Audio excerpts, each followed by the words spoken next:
All right, boom. If you've been to a dance club in the last 20 years, you've probably heard something that my guest has had his fingerprints on. He is a producer and DJ coming at us from Switzerland. Please welcome to Locked on the Block, Sean Tyas. Hello, Also, everyone. also professionally known as Degenerate, right? So No, not anymore. it's over. I'm an angel now. Nice. Not You've been really. rebranded. Yeah, I just hate that. I hate that word. You have to live up to that all the time. It's just not really. It's not really good to do that. Yeah, plus you're a pretty sophisticated guy, and in our friend circle, there are definitely true degenerates, and I wouldn't consider you to be one of them. You know what I mean? Like, Oh man, you gotta catch me on a good night. But apart from that, yeah, normally not. you're pretty on the level, man. But all right. So I don't know anything about what's going on in Switzerland. I mean, here it's easy to forget there's a pandemic now, obviously, with the Yeah, anti-brutality movement and it just being beautiful out and people wanting to be out in public and ride bikes and nobody cares anymore. It seems. But movement.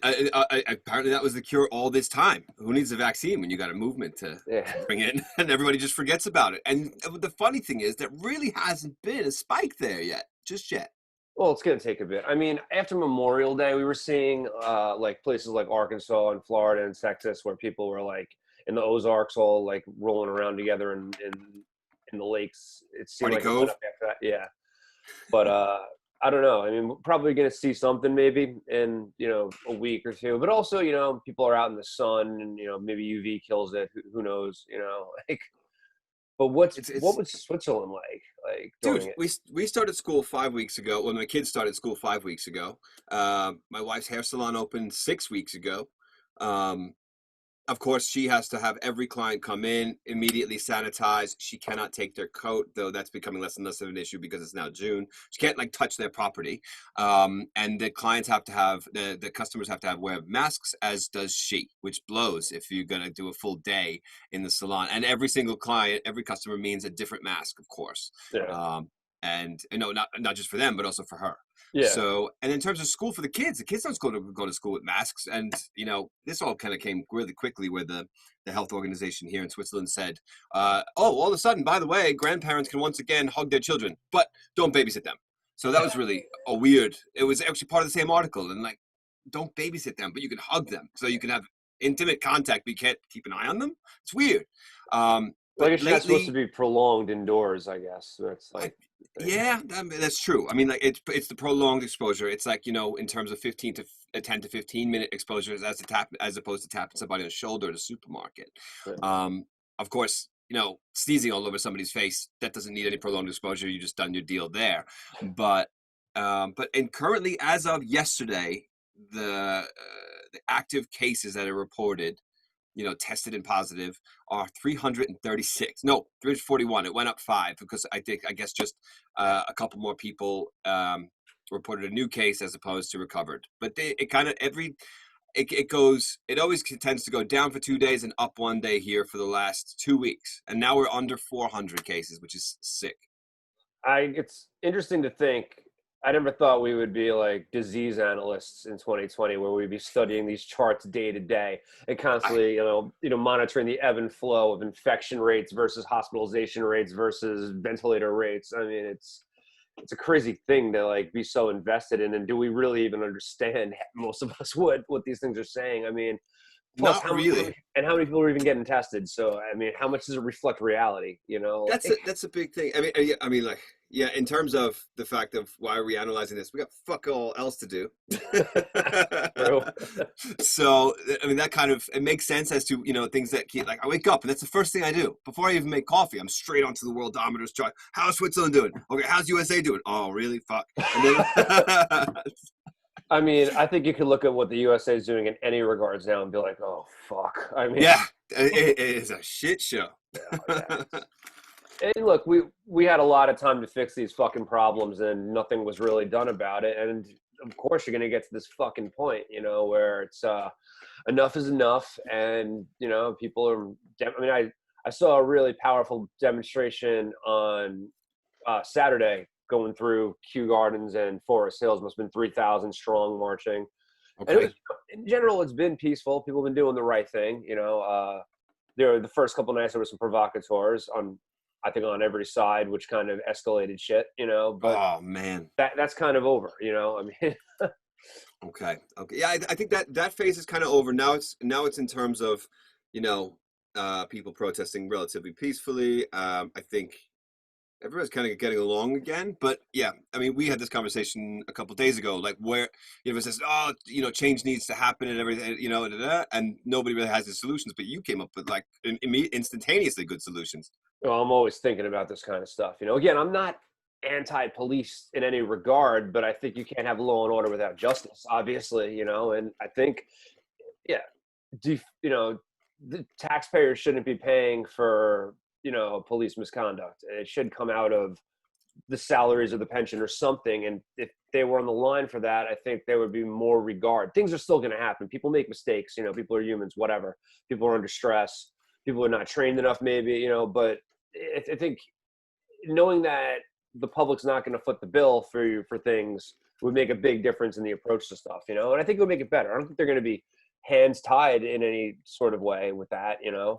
Well, I mean, is what you said true, that the police only really need to go to police academy for 9 months? That's a really short amount of time. Again, I don't know about, and again, America's a big place with so many different police. You have your local police, your city police, your sheriff, the corrections, the military police. You got the DEA, the CIA. I think sheriff and stuff like that. I think the sheriff position and the higher ones, at least within the police department itself, I'm assuming that's all based on tenure and experience, and like the police academy has just been there, done that, and then they work their way up. And I guess the 2 years, that makes a lot of sense. I mean, look at the Israeli military. These guys and women have to go serve mandatory 3 years, I believe it is. And like, I know, granted that's military, but I mean, if a police can just be out on the streets with the same deadly weapon, okay, a little bit less of a extent, but still deadly weaponry that they're militarized here. They're wearing suits of armor. Yeah, true. Good point. And they have, it's true. That's actually really true. Yeah. Why should the police be able to get through that much quicker? Yeah. I mean, again, if you need years of schooling to be a lawyer or a doctor or anything, and these are all important jobs. So maybe there needs to be continued or longer training coming out of the academies. And I understood, there was a certain point when crime was out of control and you needed to get as many boots on the ground as you could as fast as possible. But since we've become more, society is not, the crime rates are not what they were, and, I think this has a big deal to do with it. I mean, everything social media. Yeah. No, but just everything being on video and everyone having a phone and everything being captured at all times, there's less incentive to commit crimes because, back in the day, you could run down the street and just punch a dude in Crown Heights and escape into the subway and never be seen again, and you'd get away with it. Now you're popping up on 17 different cameras. People are getting you. You're running past a Starbucks, they got you. They got you going into the MTA system, You always somebody rolling. Yeah. You're going to be popping up in some girl's selfie, and then like, oh yeah, that was it. That was Sean. I'm like, oh fuck. Well, you think about that, how many times you appear on camera per day. You ever just think about that? How many times you're on a security camera, surveillance? I mean, there's thousands of hours of footage of you never going to see. It's insane. It doesn't. Some people get really bugged out by that, but it doesn't bother me. I'm not running for president. I'm not going to get vetted. So if I'm going to some seedy fucking place, I don't care. Whatever. I don't really. It's never good. It's never really going to come back to haunt me, really.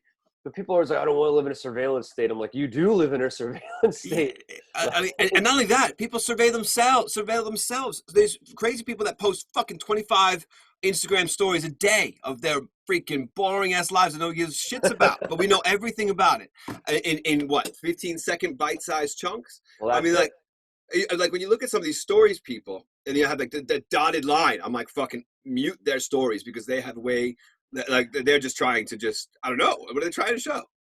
I don't know. I mean, being in the band, there is an emphasis to be posting a lot and to be doing certain things, but it's just like, I don't think anyone's that interesting enough that they need to be doing 20 stories a day. I know you have to game the algorithm by doing that. The more engagement you have, the more eyes you get in front of without having to pay to do that. The more reach you will end up inevitably. But I mean, instead of contrived stuff, I mean, if somebody has that dotted line, right off the bat, there's no way that's all like organic and just people just naturally happening stuff. This shit's put together and contrived. They're going to have like a heart attack or a nervous breakdown just from the amount of constantly thinking about this that they have to do daily. That's crazy. That much work going into your social media presence is insane. I mean, that's because, some of this started off as a cool way to connect. It was just email with faces, and you could just, it was like a public board. It has become monetized because in America, you have to fucking monetize everything. And there's nothing, you can't just do anything for the love of it or the art of it anymore. You have to be doing something to squeeze $1 out of it, and So, that's culture, okay, but Facebook and Instagram and Twitter, they require a lot of money to run. Yeah. I mean, so like it can't be free. I mean, maybe they could be advertising, but they can't be. I don't even think they could be free to the end user, not to somebody that wants to use it as a business tool to push their stuff forward and expect not to pay a penny for it. Yeah. Well, yeah, we've become the product by using it, and obviously, yeah, most of the advertising in America now goes because TV is on its way out to a degree. It's all in social media because I would count YouTube as part of social media. It's all on there. It's Facebook. And local newspapers, the people that actually do real reporting, aren't getting the advertising, and they're going under. Yeah. Like that's why we're getting we haven't had a cable box in this house in 2 years. Sure. We just use Netflix, YouTube, and occasionally Plex with the server that I've set up with like my own like picks and stuff like that aren't on those services. It's I'm not missing anything. Yeah. Yeah. I mean, between being on YouTube and people in your family have different things that I might not have, and whatever, you can trade passwords and get everything basically, and you're allowed to, so. True. That's true. It's a little more complicated when it's international because when you come to like the Netflix library here, is different than when I would slightly different, not drastically, but slightly different. But yeah, I've seen you don't need cable TV. Yeah, when I was in like Italy and I was in Japan and other places, yeah, the Netflix was like radically different, and I had to try to switch to US or just find things that were in English, whatever. VPN, come on, work. Yeah, exactly. Because you get there and then you're in the middle of a series and you can't watch it because it's not available in that country. Yeah, or they're not, or they're at a different episode rate, or things that play here on Sunday don't drop till Tuesday, so now you got to use movie.hk or whatever hacker shit, that you might get a lawsuit for using at some point, That's how I have to watch Rick and Morty. We don't have that on live TV here. We don't have Adult Swim, or maybe we do, but then because they cut the cable, then can't. So you have to kind of find a different way to watch the new season of Rick and Morty. Things like I haven't even seen it yet. I heard it's awesome. It's pretty good. It's really good. It's very creative. Yeah, I love the last season. So what is the next step in, I mean, like the next step here, okay, so let me put it in perspective. In Switzerland, not only is the school started and everything seems to be getting back to normal, stores are open, there's plexiglass between you and the cashier, shit like that, things that you would expect. However, next Saturday, I did that live stream from the club a couple weeks ago in Zurich where I took my daughter because it was just like us really in the club. However, that club's open now, and next week they're allowed to have a 300-person event.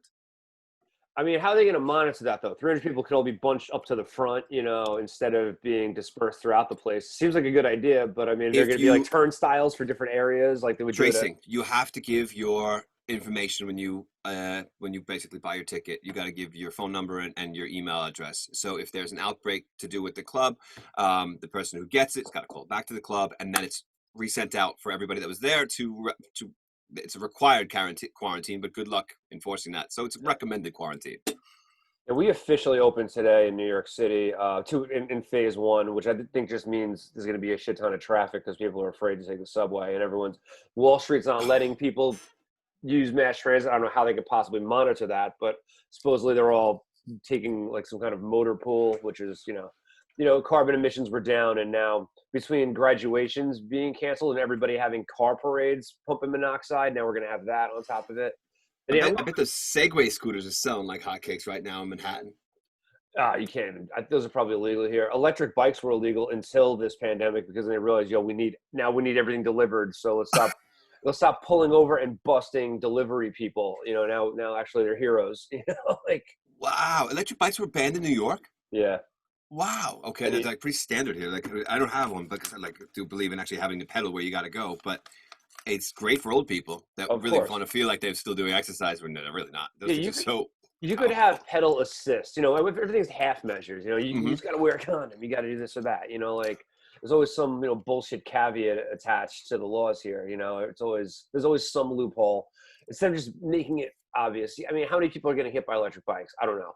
there's less people on the streets now, so obviously less. So when it goes Well, back to normal, who knows? But still, even when everything I opens think up, there's not going to be an influx of tourism like there was for a little while. So we're still not going to be as busy, in certain neighborhoods. that I depends on mean, the airports. I don't know what's going to happen. I know here it's still going to be, I think, June 15th before Zurich Airport.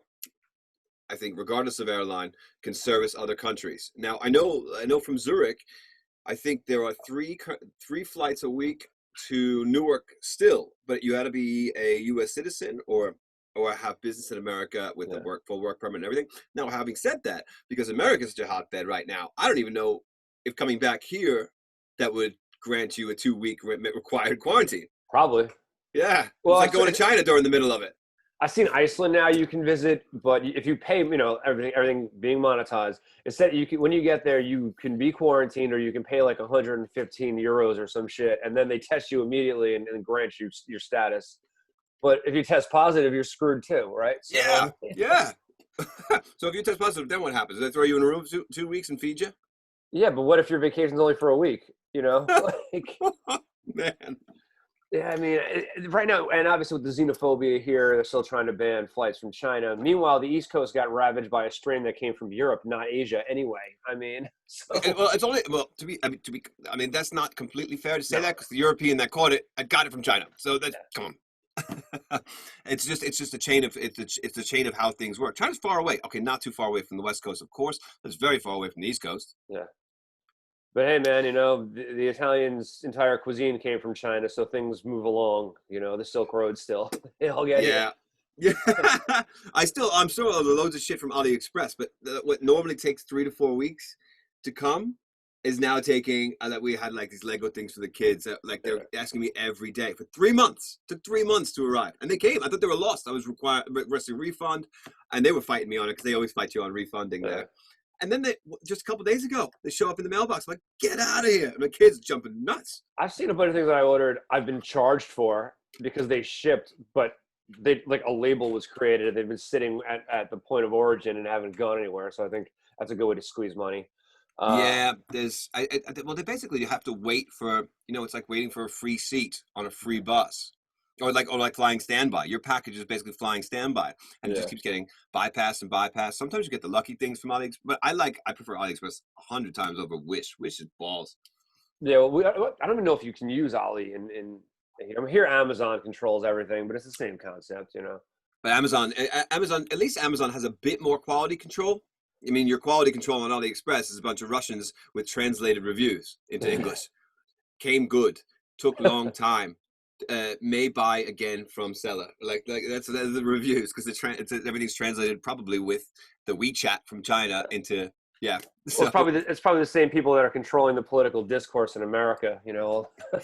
Russian bot farms. The Russian Chinese and bot the farms Iranians. and USB charger cables that are third party off market. But what do people in Switzerland? I mean, you must talk to some local people in your town. Like, what do people think of America right now? I mean, I know when I'm abroad, I'm constantly people are giving me shit for being an American to a degree. I've got to defend things where they're judging me, even though I don't I stand for have any of the things that are the problem. the Swiss, like the families and people that we know that are 100% Swiss and not mixed couples or whatever. Because we have a mixed couple down there. When I say mixed, it's an American who is actually from Queens, and her husband who's Swiss. And so, like, if you talk to most people, like people are like, oh yeah, like America's this has always been bubbling up, slowly over the last few decades. I think over the last 100 years, really, a couple hundred years, really. Yeah. But the one girl, the woman that was from Queens, she was like, burn it down. I was like, what? I was like, okay, burn it down. I mean, do you think that fixes anything? Do you think that fixes anybody else's? Do you think that fixes any perception whatsoever of what's going on? I don't think that's really. Obviously, the burning down seems to have subsided for the Yeah. most part. And people have So to remember, these businesses are insured, most of them. They're going to come back. Yeah, it's terrible. Some won't. There's massive inconvenience. Nobody wants to clean up broken glass and do inventory for everything that was looted and whatnot. Trust me, my hour goes out. It sucks. You have to lay off employees and whatnot. yeah, even right at the tail end of this lovely Corona experience. Yeah, I mean, if you walk down Fifth Avenue right now outside of Saks, it's not only boarded up, but there's like razor wire going across it, and there's people with dogs outside, Oh my attack dogs guarding God. it. Did they get the Apple Store? Yeah, I mean, I'm not 100% sure. I'm sure I think they hit everything, but they left the Croc store alone because who wants that? Yeah, that's amazing. That's so funny. It was the one store that's still polished and shiny. There was an attempted attack on the Queen Center Mall. It went up on like Facebook. Everyone come loot here. So who knows who even originated that? You know what I mean? It could have been anybody provoking that situation. You know, Okay. and people like to assume blame. Oh, it's Antifa behind it, which Antifa is not even a real organization. It's some nebulous alignment of people against fascists that has no core leadership or anything. It's not Oh, like so the it's like Klan, which is a saying real thing. Like, Antifa is not an actual organization. It's like calling somebody a fascist or a communist. and Antifa is an organization the same way that people who hate Dave Matthews Band are an organization. It's not Ah, yeah, real. that's It's just, okay. like, Yep, yeah, they'll yep. all come together for a reason, but there's no meetings, there's no bylaws, there's no like true guidelines to anything. It's nebulous. I hadn't even heard that term. I don't know. America's very big on new buzzwords real Oh quick, and I yeah. can't keep up with them all the time. And when I heard when I heard it for the first time, I had to Google it. I'm like, what the fuck is Antifa? A That's how, lot of is it like I didn't know. I was gonna take a stupid guess, but Yeah, I mean, this weekend was the anniversary of D-Day. I would argue those were the original Antifa guys going over there yeah, and kicking the fuck out of Nazis. So yeah. like, So yeah, good intention, that's for sure. yeah, I mean, I think the people who are grandparents who fought, at Normandy and in Japan and just in the Pacific would be. I'd like to hope they'd be embarrassed by the things they're seeing today, the insane lean into authoritarianism that we've kind of slid into. I mean, It was an interesting article. I believe it was the Times that wrote it. They've been writing some very questionable articles lately. Like we wanted, well, oh, they've been definitely they've definitely been posting interesting points of view of authoritarianism via Tom Cotton, he probably put that up to audition to be the new defense secretary because Esper is going to get fired because he didn't want to stick troops on people. But no, but it was totally it was related to World War II veterans now finally basically the last of them dying off because of COVID, and then and then the memory of them, all the memory of the horrors is finally dying with them. I'm like, I don't think that's gonna fade with the memory of what? It's a yeah, stupid article. we have a Holocaust Remembrance Museum. We have things to keep, perpetuating the memory of this. Obviously Hitler is probably one of the most trending words in the human lexicon. He's constantly being referenced as a point of evil. He's up there with Satan. Yeah, Like. yeah, So I yeah. mean, people aren't gonna. I mean, maybe they'll lose some sense of the context. I mean, the further you get away from things, of course, it's not going to be as bright. But I think World War II was such an impactful turning point. There's so much media. There's so many movies that take place and shows to do with it that there's always going to be an era that's constantly, being revisited and resurfacing and being explored. So I mean, I don't think it dies with the last people. I mean, Yeah, yeah. Mhm. I don't think so either. I just keep. I need to turn off my New York Times notifications on my phone because yeah. I think most of the major media Yeah. outlets I really need to turn off. It's just they're not really fun to read anymore. No, I mean, I think what it means is that at sporting events, they're not going to have like a Tuskegee Airmen to parade before the national anthem anymore. I think, and that's going to be it. Like that's going to be the major difference you're not seeing. Because here the media, the military is so entrenched in sports. As much as people are complaining that football players shouldn't kneel and they shouldn't do that. Well, then one, it has nothing to do with the military. But if you're going to make that argument, then let's not have F-16s fly over NASCAR in the Super Bowl, and let's not have recruiters going around the crowd, and not have the military buy camouflage uniforms for the Mets to wear on Appreciation Day because they pay for that, and that's your tax dollars going through the military going to that. You know what I mean? Do the Mets wear fatigues during the Appreciation Day? They have one day where where everyone in the league does something. That's so weird. Why would they do that? That's another thing too. Sports teams have like 30 different. It used to be your home jersey and your away jersey. Now Yeah. they have fucking different ones for every day of the week. They got pink ones for Cancer Day. They got a Star Wars Day one with Darth Vader on it. They have Definitely respect for the veterans and stuff like that that come back that have of course. fought and for good intentions, but to keep glorifying the military and military life, I don't think that's really that's the right route either.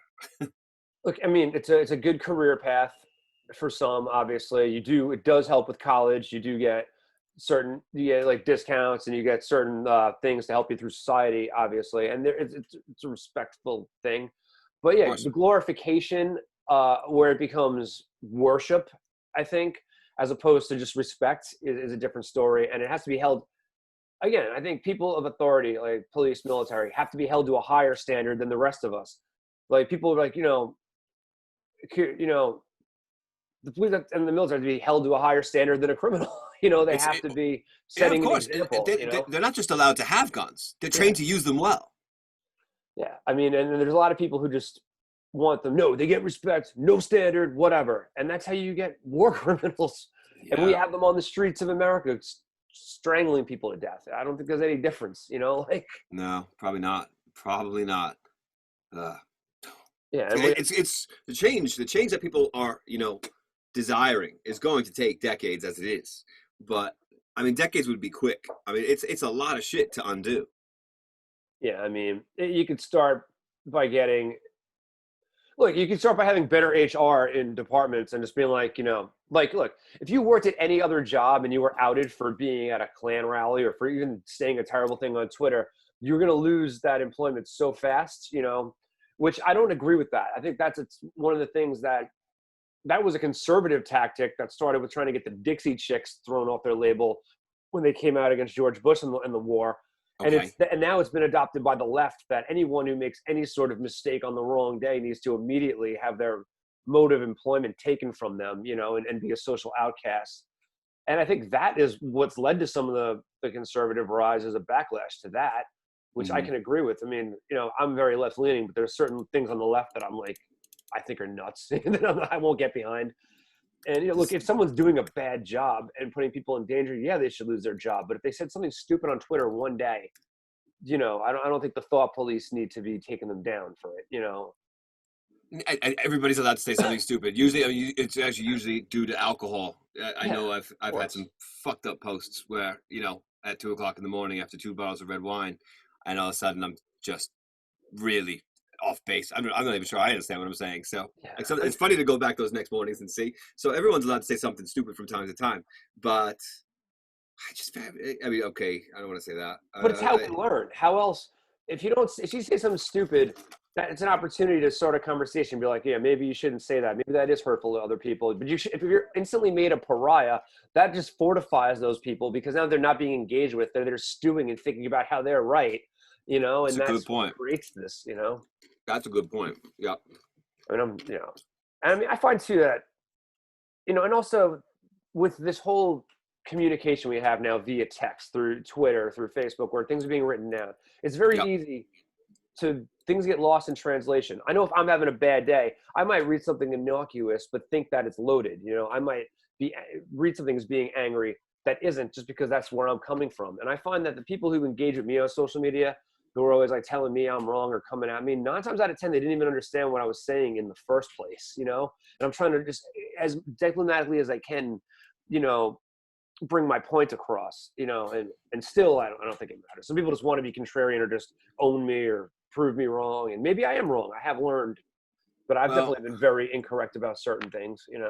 there are less arguments in person than there are over social media because it's a very, very simple difference. Because communication, it really, really is two halves. You have the words that are involved and the tone of the words that are involved. Yeah. And the tone could be the same exact words, but the tone changes the meaning completely.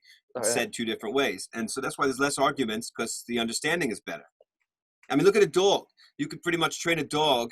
You could retrain a dog in another language, and he'll learn it just because pretty much the tone of what you're saying is the same, even though the word is different. Yeah. He doesn't That's understand it. the word; he Yeah. just understands the tone. It's a good point. So, I think that's why a lot of people get in fights on social media, because somebody will say something, and a lot of times it's not the person's. English might not be the person's native language, Yeah. and the choice of words that's gone through there is like wrong.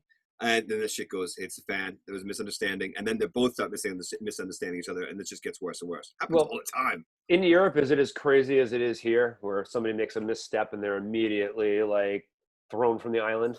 Like, Yeah, yeah. they can't really be doing that, but it's better if people have a chance to speak verbally Yeah. as opposed to just type. But is it over there? Is it as intense as it is here with the scrutiny, or do people get a little more leeway? In Europe. Scrutiny in terms of the police? No, it's just in terms of like if the things you say, being losing your job for just whatever. I mean, are people as adamantly Twitter mobby as they are here about that kind of Twitter's stuff? in Switzerland, people are not really into Twitter at all. Instagram seems to be the thing, and of course, Facebook's always like the backbone of the older generation. Instagram, TikTok is massive here among the real kids among kids that should not be using it. Um, it's pretty funny. We're keeping cell phones out of my daughter's hands as long as humanly possible. Yeah, but I think Switzerland's pretty easy, and in terms of police situation, the police have almost no power. They more or less have to wait till they get killed first before they're allowed to retaliate.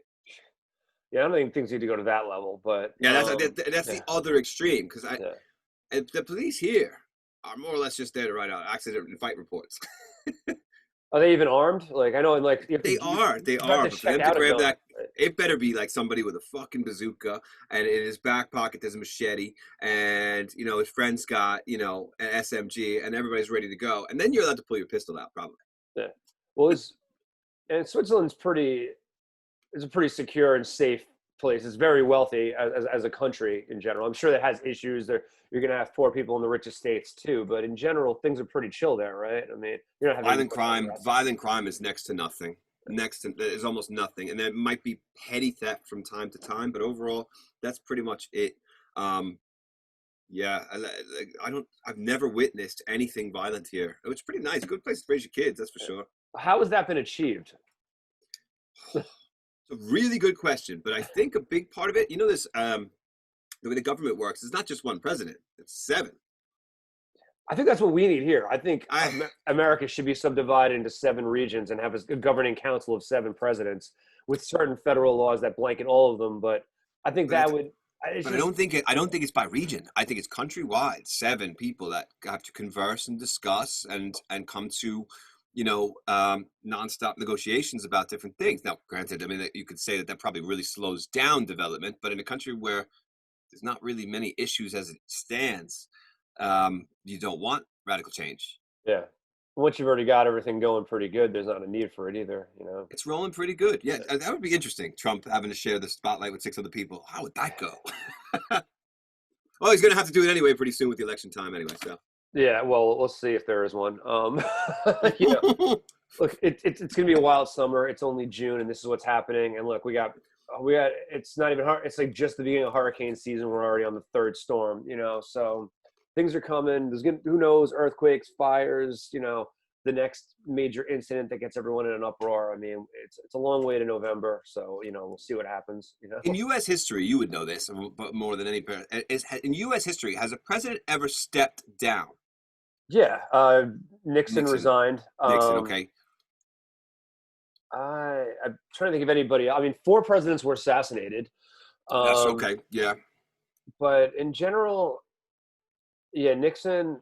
I mean, William Henry Harrison died like 20 days into his first term because he gave a speech when he caught the flu, like on a dreary day in January. Oh man! But if anyone else actually stepped down, I'm trying to think. I mean, Nixon is the only one I could think of. Vice President Spiro Agnew had to resign before that because he was caught with corruption. But I mean, the only one that comes to mind is Nixon in recent history.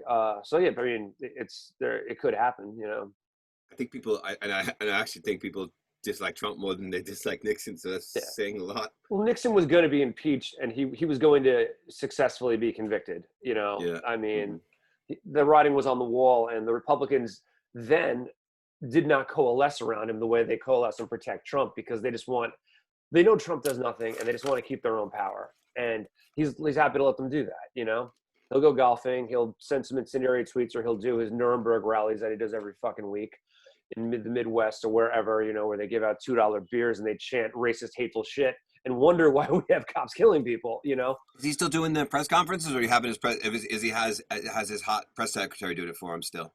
He I've seen him. He's been hiding in his bunker. That's well, he's been. I'm sorry, he's been inspecting it. I don't want to get deep into the politics and say incendiary stuff, but I think we have a very big leadership vacuum right now. That Okay. Listen, and I can understand. The guard booth to the White House was on fire. It was openly attacked. Fine, I understand there's an element of danger to that. Of course, anybody in that situation is going to be like, well, what do I do? But I mean, I think a lot of other presidents would have come out and confronted the people and tried to quell things, as opposed to just making a phone call and telling the other governors to dominate the streets. Nobody wants to. I think maybe it's just lack of desire for the responsibility to deal with this at this stage. So many things have gone so far off the rails. If anybody's going to come in and say they can right the wrongs, they can right this ship, and they don't do it. But it's also, it's got to be state by state, and it's got to be, look, I mean, there's always open secrets, like we know there are people who are active racists in law enforcement and in the National Guard. And, they see things through a different prism. They don't see people of color as human beings. They have a chip on their shoulder about them for whatever reason. Now that can come from, you and I grew up in one of the most segregated places in the world. You know what I mean? And it was, and that does inform your opinions. You start it changes the way that you view people if you're not having contact with them every single day, Mm-hmm. Mm-hmm. And that's part of the issue too. When you live in a red line district, you don't have the proper life experience to actually accurately have a good appraisal of the people around you, in the larger sense of this country, so, a lot of things have to change. Like, people just need to, just wake up to the fact that we're all the same, we're all the same. You cut beneath the skin, skin is just an adaptation to the sun, people have more less melanin because of how close to the equator they were. That's all it is, Yeah. I mean, our neighborhoods weren't necessarily very mixed culture, but I mean, I think in our lifestyles were very mixed culture. Yes. In terms of getting into the music scene, the club scenes, and also being in the city so much and stuff like that. That's where we had to immerse ourselves into a more mixed culture. I mean, you're not going to get it in suburban Long Island.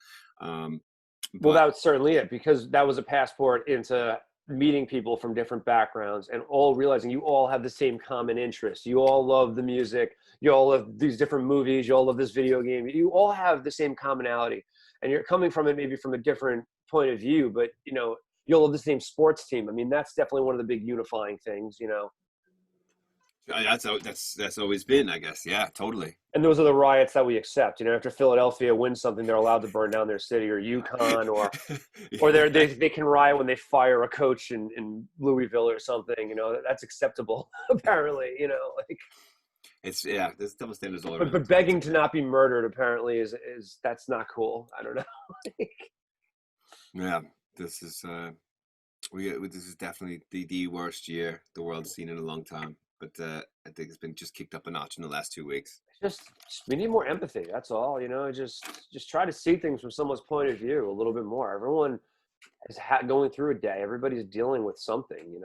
It's just, you just can't take it out on people. I think this amplified it for just everybody too. I mean, it should have been amplified regardless, but I think it was even more because everyone's under such harsh pressure right now. Oh, yeah. People don't know when they can get back to work. People don't even know if they can pay the rent. People haven't paid the rent for months. Yeah, things like that. I mean, that'll set me off. Like, it doesn't take much to get set off. Yeah, I mean, so you were definitely affected monetarily. I mean, you were a person who was prolifically 3 days a week in different countries DJing at clubs. So now you're not, you would be in Malaysia last weekend. You would have been here. I mean, we would have been doing something in Ecuador, this month, it's been brutal. I mean, what was it? I was halfway through March. I was in Hoboken at my brother's, and I was supposed to go to Honolulu the next day. And then I got a text on my phone. This is right during that, there was that day that NBA was canceled. And then I got a text on my phone. Your return flight from Honolulu is now canceled. I'm thinking, shit. Okay, so I got a gig there. So my flight there is good to go. so I could fly there. And then there's no telling. Oh no, you're gonna be trapped in Hawaii. That sucks. Yeah, but you No. can't really. It's like, yeah, honey, hi girls. I'm in Hawaii. I think I can come home in about 2 weeks to 3 months, somewhere around there, Yeah. in that window. Well, I knew at that time a guy I knew was trapped in the Philippines or Thailand. He was somewhere. He couldn't get back from Southeast Asia. I know. Jeez, But he had no man. problem with it. He was like, "Fuck it, I'm gonna, all right. I'll chill on the beach and sit this one out. That's all, because it's not expensive there. You can get by, That's true. I think in Hawaii it would be brutal. I was like, oh, I'm not going to swallow this pill. This is going to be rough. I'm like, so I basically just called the airline. I said, and I called my agent, and like the airlines had been very cooperative right around that time. They just changed it to a departure the next day. Out of Newark back to Zurich, get me home, and then just the world fell apart from that day on. Yeah, the world. Yeah, let's just say it closed. The entire world closed, except for Sweden. Sweden's good.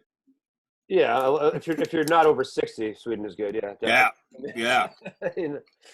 Hey, look. Someone had to try something different, right? I mean, but Sweden again, that wouldn't have worked in a lot of cities in New York, in cities in America, excuse me, because of the population density we have here. We got hit the hardest because we all live on top of each other. The L train here is very similar to, I've been on trains in Bangkok and Tokyo at rush hour. And it's like that here, basically 24 hours a day, that train. You're constantly packed in like sardines. You have to run and jump into the door, Yeah. It's a petri dish in terms of germs, contact. I'm looking at Sweden's numbers right now. I just Googled it real quick. And 68 new cases yesterday. They do have just under, just a couple hundred less than 5,000 deaths. But they plowed They have through. a much smaller population. So I thought that's a bigger, What is the population? 10 million. Yo, 10 million. Yeah, but 5,000 out of 10 million is a lot. It is high, It's not that much. I mean, I'm not going to downplay the deaths. But for a country that plowed face first into it, they jumped through like 7 rings of fire. Like no other country did this. They just shut down. Sweden's like, no, open. If you really don't want to get it, stay inside. Fair enough. And by the way, the world's never going to close down again, ever. No. This will never happen again. If there is a second wave, we're just going to be like, fuck it, we tried. A second wave. Let's forget about that. Let's say it goes completely away, and there is a worse virus next year or in 4 years, right? The world's going to say, fuck that. We are not shutting down again. Well, also there are things that could have been done preventatively to begin with that would have maybe prevented the shutdown. If people had been on the ball, and this is the same thing happened with 9/11. The rumbling, the writing was on the wall, it was coming, and people unfortunately ignored some of the signs, and the event occurred.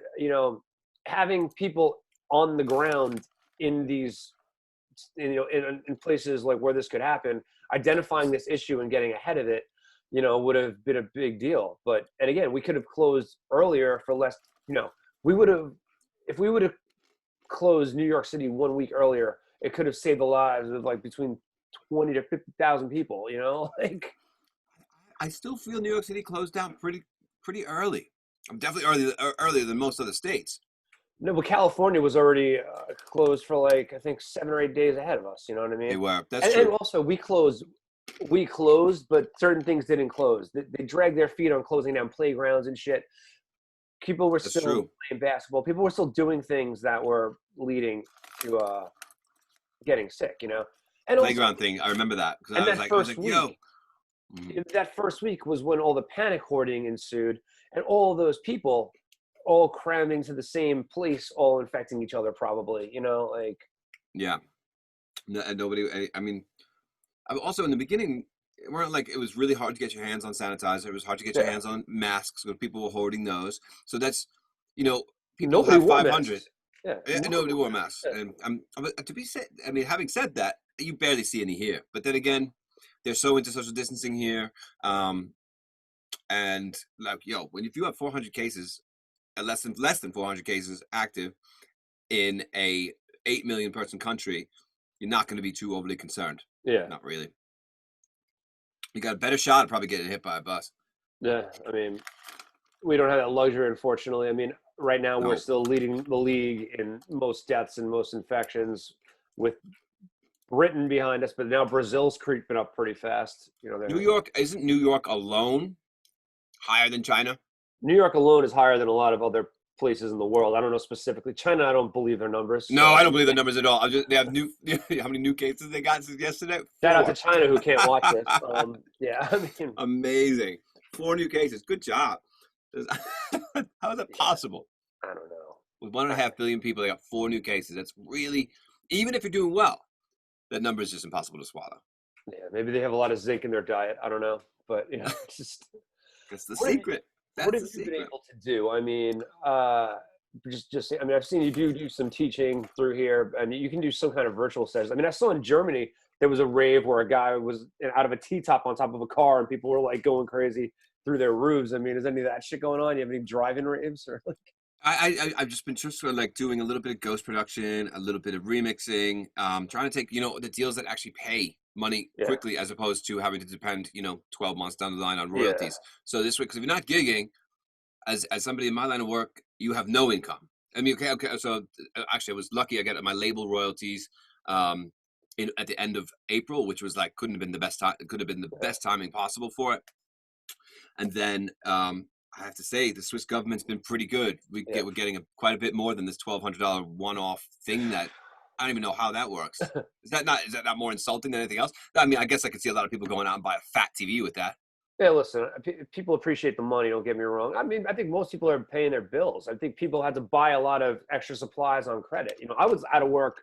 I'm going back to work this week, and that's a concern too, because I'm going to be, doing a day job gig where I'm going to be stuck in a truck with some other person I don't know, hoping that I, they're doing the right thing. Like it's gonna, but yeah, I had no stream of income other than little pittances again from like Spotify or TuneCore or whatever little thing. It's not enough to get by, you know. is there a way you could request the people that you're paired up with during at least during these days? That would be kind of nice. If you could say, uh, okay, can I be paired up with somebody that I know? This way. yeah, well, I don't know anyone at this job. I Oh, got a new gig because the day jobs that I did have aren't reopened, so or they're not. There's no business for them, so there's no, the owners of the company are basically a one man gang now. Like oh man, I'm just having a harkening yeah, back to like the scene of Forrest Gump where he won't get on the bus because he's looking at the drivers. I don't know you. I'm Forrest Gump and you're Dorothy Harris. There you go. That's how it's gonna go from yeah. you and your first day back. Maybe. I mean, it was. I mean, a lot of people are out of work. I was just going on. I lived as well as I could, hoping my stuff was going to come back, and I did enjoy some of the time off to be creative and sleep late and get healthy and work out a lot. But I've been going on job interviews for things that I'm more than overqualified for, and still having trouble because everybody who puts up a wanted ad is getting 100 emails in an hour for them. And even just getting responded to is tough. They have no problem filling that position with the lowest possible hourly pay. That too, yeah. I certainly aimed low and definitely asked for too much money at one job. I'm pretty sure, like even Oh though man, I would have been comfortable asking for much more, under it's different crazy. Like that, I circumstances. didn't even think about like that aspect. When the job market comes back up and people are rehiring, it's going to be, of course, they're hiring because of the companies are taking such a beating too. Yeah, They're looking for the cheapest way to get through it. yeah, and it gives them all the power in the equation. Oh, work 12 hours for minimum wage. Fuck you. At least you have a job. I mean, and that was the thing coming out of the 2008 crash, when employers were basically everybody was doing the job of three people, and not getting paid for it. Uh, And then eventually the economy got much better and there were much more jobs to choose from. I mean, I wish the US there was more focus on equality of employment and having a good relationship with workers. I wish it was more like Japan, where the gardener in Japan is the greatest gardener of his generation, and he enjoys his job, and he is in the pursuit of perfection over it, and he's not doing the job of two other people. He's not also mowing the lawn too. That's somebody else's job, and they're the master of that. specialist. Same way, Yeah. like you go to Brazil and you go to a meat restaurant, a steakhouse, and like every guy that serves you a meat is a specialist in that type of meat. This is my understanding of it. This is the way it was explained to me. When they cut that meat, they're trained and to cook and serve that type of meat. That's their specialty. Have Awesome. you been to Uruguay? No, I have never. Oh my God, I think that's the most fantastic place in the universe. It's not far from all of that. It's I've never just been to south of Brazil. Paraguay. Okay, never been to Peru. Been to Chile. Argentina, of course, Brazil, Colombia, Yeah, well, Mexico, those. Montevideo is like a hour and a half ferry from Buenos Aires. It's just, I think it's just the most. It's just such a fantastic city. Like it's got like kind of a European feel, but not. It's its own thing, and it's Kind of just like Buenos Aires. Yeah, that's just like that. yeah. But it was more. It only has 1 million people, so imagine LA with no traffic. Like it was so cool. No traffic and no But sprawl. Like no, I'll be right there. What's right there? What's your definition of right there? I'll be there in 2 hours. I'm like, oh yeah, God, LA.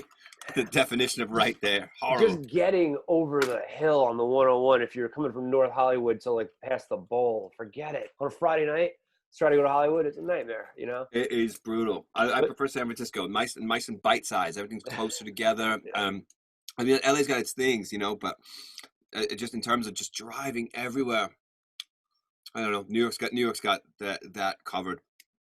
yeah, no one has cars, but which is why we don't have a drive-in movie theater. Everybody else is apparently those are back. So Well, we just talked about that in the WhatsApp chat. Didn't they just convert Nassau Coliseum to a massive drive-in movie theater? Did that actually yes, go off last weekend? yeah, I think they were showing what were they Karate showing? Kid, right? Yeah, That's awesome. Did you ever figure? Did we find out how they decided to do the audio? Was it broadcast to an FM station or was it like through an app? I would assume it was probably through an app or Bluetooth, but An easy way to do it. I guess you could just have a really powerful low FM transmitter and put it on 88 point whatever that's not being used anyway. True. Oh Um, man, but that's cool. That's a good way to use the parking spot. Charge a couple yeah. bucks. I Old mean, it's not like school. they don't have a sound system. They could have probably disassembled some of it to put outside too, and But then but I mean, but by doing it this way, you don't have to worry about rain or shine. yeah, that's true. And this is Long Island. People have kick-ass sound systems in their cars. They're going to sound way better. People, yeah, that's the one thing that sucks about living here is just the 2 a.m. guy bumping 3 billion decibels of fucking reggaeton or mumble rap or whatever. It's like or Euro techno. I mean, I hear that too, obviously, but not as much. Depends on the style. It always depends on the style. I try to. The dance music's interesting these days. It's like it's getting a lot more technical in every genre, which is great. I'm all about geeking out and stuff like that.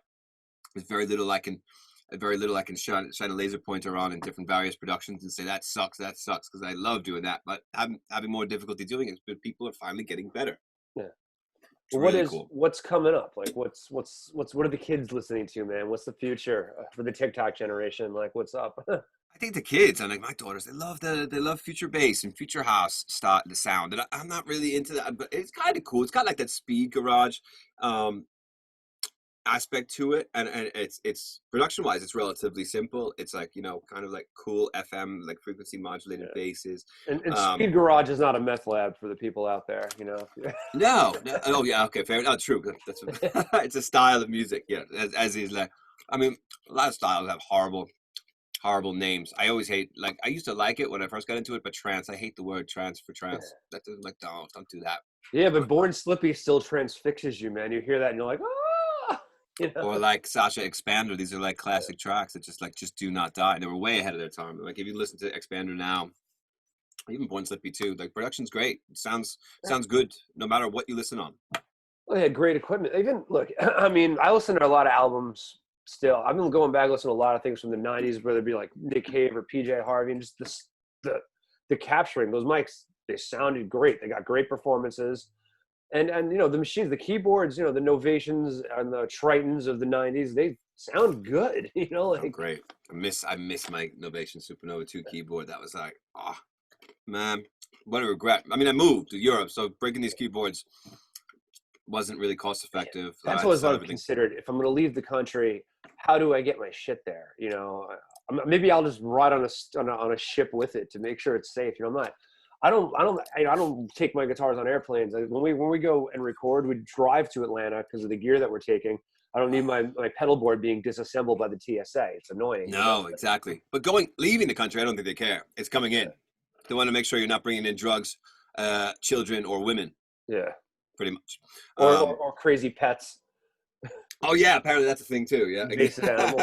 Yeah. we will actually after COVID, that's going to be definitely high on the list. Yeah. Somebody got caught No trying to bring bats. in poisonous snakes through JFK. I mean, How stupid can you be? very. I mean, look, if there's a lot of money in it, people try it. Who wants to Smuggling. buy? You know what? I guess yeah, rich people want to buy poisonous snakes. It's like the rich people that have tigers. I guess. Yeah. I mean, That's usually stories like come to mind that I don't want to say publicly about. I know someone who's definitely buying a illegal tiger. illegal reptiles. So What was that movie with Matthew Broderick where he's got the Komodo the dragon Komodo chasing him? dragon. That was like the remake of The Graduate, right? Or The whatever. Graduate, yeah. Here she is, your Komodo dragon. Right?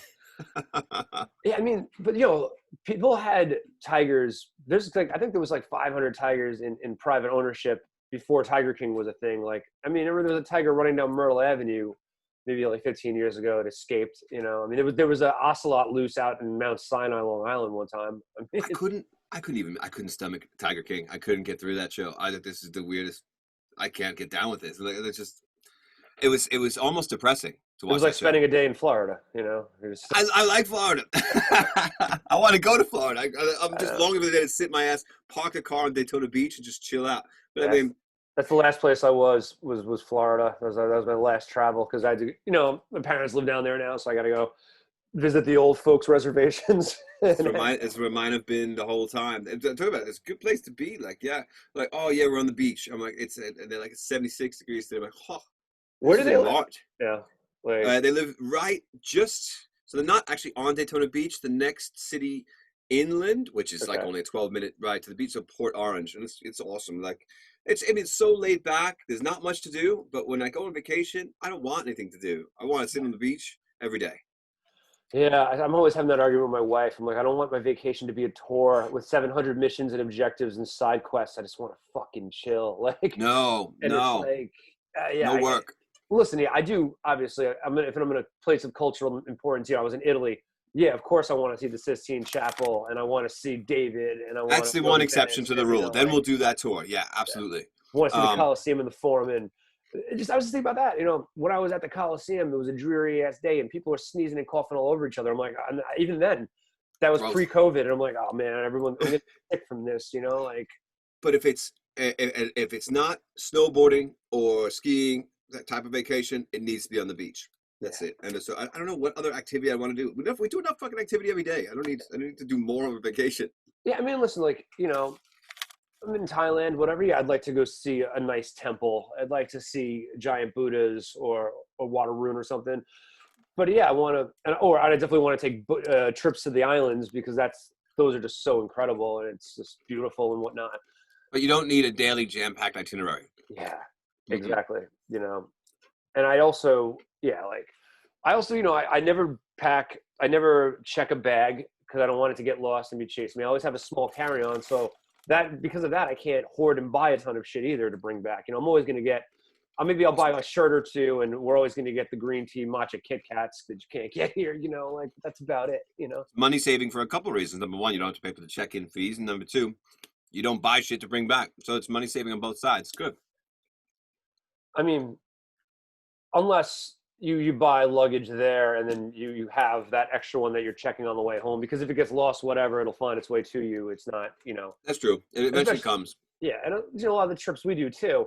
You're in one city for 2 or 3 days, and then you go to another one, and you go to an island, and you go to like whatever. So you don't want something. Yeah, on those trips, if you lose your bag, and then, for example, the first destination, that's rough because then your bag's chasing you through the whole thing. You never make it. How many of you lost? I mean, you've been to every country on the globe, and sometimes you got to go to 2 different ones in a weekend. Like they must have upgraded to Mac because there's never any issues anymore. Maybe it was Windows before. Because their whole systems, because lately they've been really great. Even when I have the last bag off the belt, I'm sitting there going, here we go. It's been years. But in the beginning, like about 10 or 12, 13 years ago, I would lose bags. I think there was 1 year I lost a bag 6 times.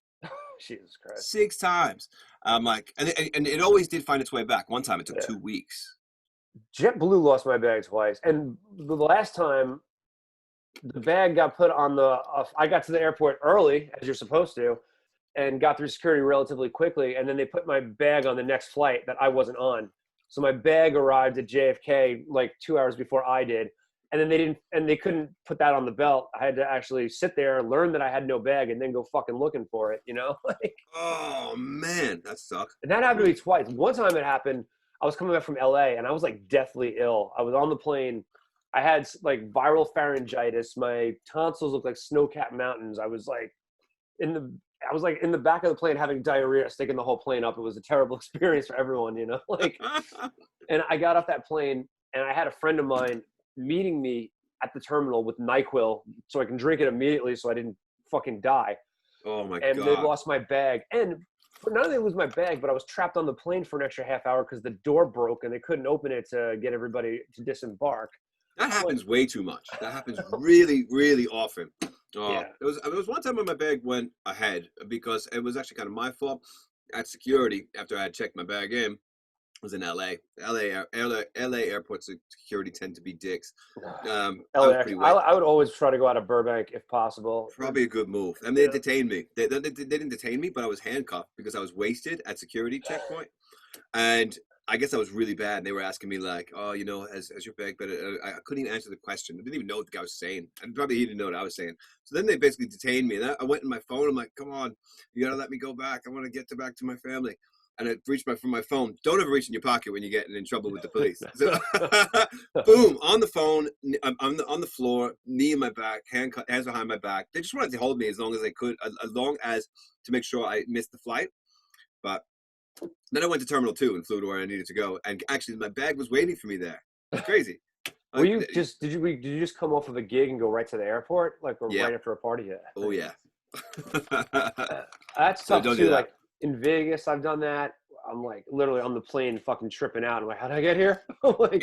In Vegas, though, you wouldn't be alone. You'd probably be 80% of the people around you would be in the same situation. Yeah, that the 1 a.m. red eye back to New York. Everyone's fucking hammered on it, or everyone wants to go to sleep. They know. I remember last time there was a guy next to me with a fucking prosthetic leg, and he didn't want to take it off. He wanted to keep it straight, so it could be in the aisle. And they were giving him shit. And then the second the plane landed, he straps his leg on, jumps, he pulls a Gucci bag out from the overhead, and he runs to the front.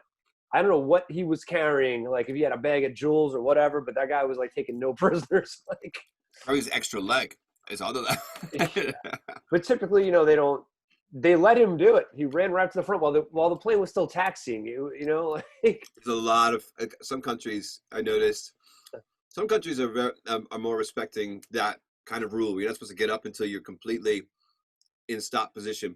But I mean, I've been on planes like landing in Russia, kind of closer to Siberia, and we're not even touching ground yet. People are already up getting the bag. I'm like, holy shit. My wife's told the same story. She said she was going to Israel and she had a layover at some city in Russia.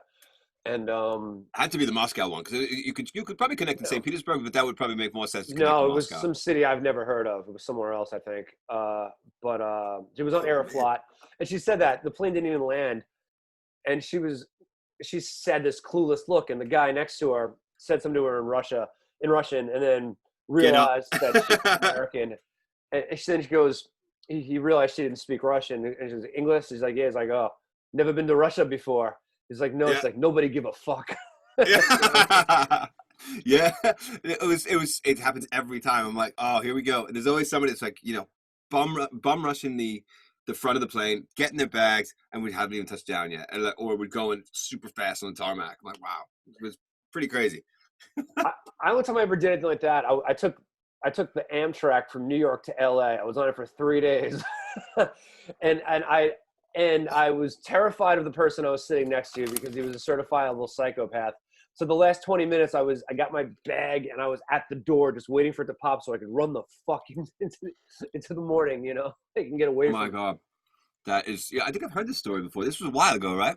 Yeah, the guy next to me was wearing a dirt bike helmet the entire time, so I started calling him Little Helmet. Yeah, and I'm like, he's like, I go to sleep on the street, and if I fall, I don't crack my head because my helmet will absorb the fall.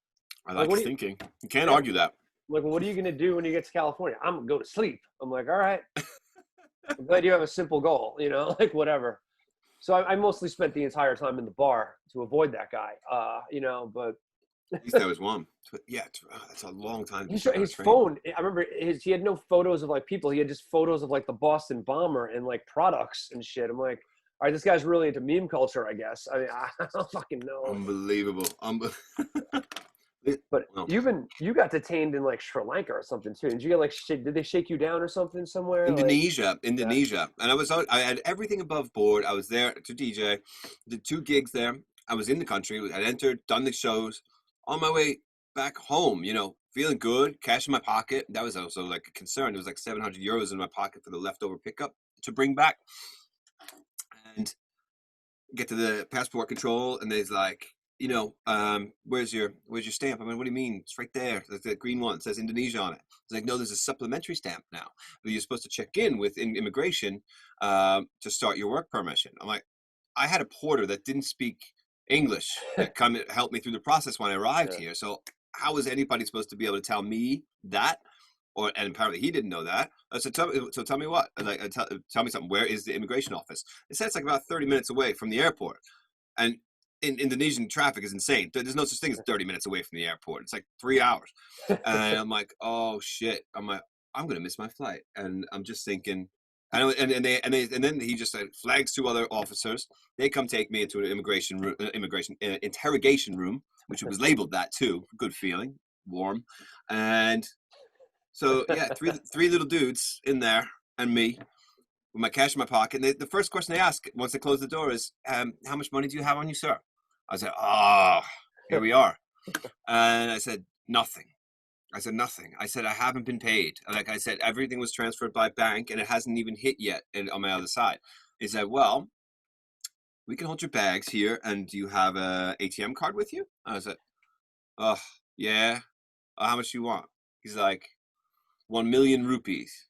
I was like, 1 million rupees. yeah. But the best thing is 1 million rupees is actually 100 euros. So I'm like, all right, I'll be right back. And, number one, I just went to and then I went to the cash. They were holding my bags and my passport hostage. Then I went to the cash changer first, and I'm like, "What is 1 million rupees in euros?" She's like, "It's about 100." I'm like, "Fine, fucking great." So straight over to the ATM, 100 euros, and out comes 1 million rupees. I was a millionaire for a couple of minutes, and then gave it to these guys, and then they gave me that stamp that apparently I couldn't get until 3 hours away, but they had it. Of course. Shady bastards. Yeah. So that was my first experience in Indonesia. That never happened again, but it was weird. The only time I've ever been detained is like coming back from Europe when I'm still in Europe. When I do always check in online first. You know what I mean? Like, so I never have a bag to check. So there's no reason for me to go to the gate, or go to, Check in. the service desk before I go through security. Mhm. And certain countries, you're supposed to, even though you checked in online, still appear so they can scan your passport. Yep. And I didn't Right. do that in Italy, and they were giving me a lot of shit when I tried to board the plane. I'm like, can't you just do it now? I think all EU countries do that now. A lot of times, especially say for example. But why? If you can check it online, why do you still have to go to this gate and still have to go to this line and stand online behind 70 people and possibly miss going through security, which sucks, all the time. You always have to go through security, but you do have to do it just in terms of so they can verify that the person who rocked up to the airport, even though they're going to check the passport anyway when you board, which is weird, but they like to pre-check it. To just verify your face lines up with the name on the passport, which lines up with the boarding pass name. Plus, my photo was from 10 years ago, so I had no beard and a soul patch and short hair, so none of that helped me, Then you're going to get the same line from them. If it's 10-year-old passport, they'll say, "You need a new passport very soon." Yeah. Well, me and Ryan Vaughn, we were coming back from Montreal, and they looked at both of us who look radically different from our photos, because obviously he was a much larger person when he got that photo taken, and our hair was like kind of the opposite. He's like, "Did you guys hand me the wrong ones? Are these each other's?" I'm like, Oh man. Like, no. But how old were the passports at that particular point? I guess they had to be like 8 years or so. That was Bayside Joe's bachelor party in Manchester. So when did you get married? 7 years ago? So even 3 years, you can look radically different. I mean, it happens. It's a bad example, but it's a very extreme example. My girls, I just had to take them to the passport office last week to go get new passports because we do plan to go to America in October. But Yeah, they look radically different because their kids' passports are only valid for 5 years. Because Yeah. obviously with good cause, like, it looks like a different human being in 5 years. So, jeez. I mean, my 5-year-old, she had a passport, although she's soon to be 6, but she had a passport when she was like 10 months old. So she, of course, needed a new one. She looks nothing like that anymore. And yeah, but we changed drastically in 10 years. An adult looks very different in 10 years. How many passports do you have? Like 30? A lot. I mean, I just did an Instagram post about it because it was but they let you keep your passport, so we keep them because I like to see the stamps. It's pretty sad because the stamps, you don't really get so many stamps anymore. Everything's electronic now. Yeah. Used to get stamps every time, even entering America. I used to get stamps, so now it's just global entry, boom, straight through. Which I actually prefer that over the fucking line and the stamps. But of course. Even within the EU, all these borders are completely open now, so you don't get stamps anymore that way. Everything's electronic. That's like a little bit of disappointment. I'm like, but at least I don't have to get new passports all the time, because the amount of new passports I'd have to get just because I ran out of pages was annoying. And like America used to well, they probably still do, like you can have a main passport that's 10 years validity, and then if you can prove that you mail your passport out for visas all the time and you still need to travel on a regular basis, they'll give you on a per need basis a 2-year validity passport. So before I got my Swiss one, I was always rocking 2 different American passports, which was cool, different numbers and everything. Yeah. Wow. And also the other reason is, of course, if you plan to go to a place like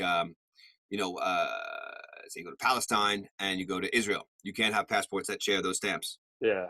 You have to have 2 different passports for each, one passport for each for those destinations. Are there certain places you just won't go play because it's such a pain in the ass, or you're just like, fuck it, I'll do whatever, you know? I'll go to any place that's not at war. That's probably the best way to say it. Where there's not so many people dying would be good. That's fine. Don't come here then. Nah, Jesus. I'm dying to go. Every festival in the USA has been canceled for the foreseeable. It's pretty depressing. I don't know when we're gonna get back to things again. Like if we had shut down a little sooner, things might have been different, you know. But you know, I'm here in 2021. I mean, like, again, my band has an entire album that's basically finished. But gotta look at the good things about this. Yeah, for sure. But it's like, you know, the label won't even release a single right now because we don't know. We can do nothing to support it. We can just now get together to do a video. I think that's the first thing that we're going to be able to do. But, you know, and I was finishing up some things up here. Like I was going to the studio, but they would let me in through the Ring doorbell. I would enter through the hallway and go into the recording room, and the engineer would be in the control room, and we wouldn't have real contact with each other, you know? So like that worked. How good is your editor that does your video? I was just thinking a good layout for a video would be to do it in terms of telling the story through a Zoom meeting layout. Yeah, bands have done that. Already? Yeah. Shit. We attempted to just play live through Zoom, but with latency, like my bassist being in his basement studio, he was lagging like a split second behind us, so we couldn't all sync to a click. So, but but in terms of music video, I guess that wouldn't be so interesting. I mean, I would think you just play the backing track and just have everybody kind of mimic it, and then the video editor can sync it. Yeah, but I could do that myself I have Premiere Pro on here. It's easy, you know. I wanted to go out and shoot some footage in Times Square when it was totally dead at night. Now with the protest, that's pretty hard. I mean, I wanted to do it the other night. I need my wife to come shoot with me, and then we got into an argument, so that was that. But you know, you're not going to get that Vanilla Sky looking scenario anymore. Yeah, I mean, that's over. Yeah, I mean,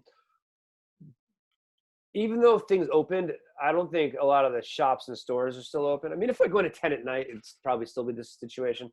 But I can't get that sunset, you know, like it was. Commercialism needs to resume. Yeah. Certainly. Capitalism, materialism.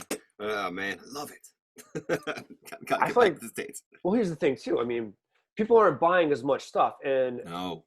People are really. We are. I mean, here, like we're like, holy shit. Well, we were just hemorrhaging money before, and what we don't even know. I mean, in Switzerland, a cup of coffee costs roughly $6. So if me and Morella would just go like sit at a cafe and just get 2 coffees, that's $12. I mean, that's like Starbucks prices. Yeah. We do this all the time. Before we were married, before we had kids, after had kids, we're always going for coffees. That is such a waste of money. Yeah, but it's something to do too. You know, yeah, like that's it's an activity. You're at the cafe, you're chilling. You know. Yeah. Also, all this stuff that we're not buying, are people in Vietnam and China still making it? And if are those people out of work because we can't buy it because our economy is crappy? Like, have we just globally just are people starving all over the rest of the world now because of the glut? You know, like. That's an interesting point. I didn't even think about it from that angle. It's very, Of very course you did, interesting. you Eurocentric person. No. Ethnocentric. I mean, all I'm thinking about, but I'm definitely not making anybody go broke. I mean, I'm ordering AliExpress nonstop. I'm content with the month-long waiting period minimum because it's just I'm ordering charger cables, SD card, like all the sort of stuff that you don't really need to pay the premium for as long as I don't care what it's going into. True. Yeah.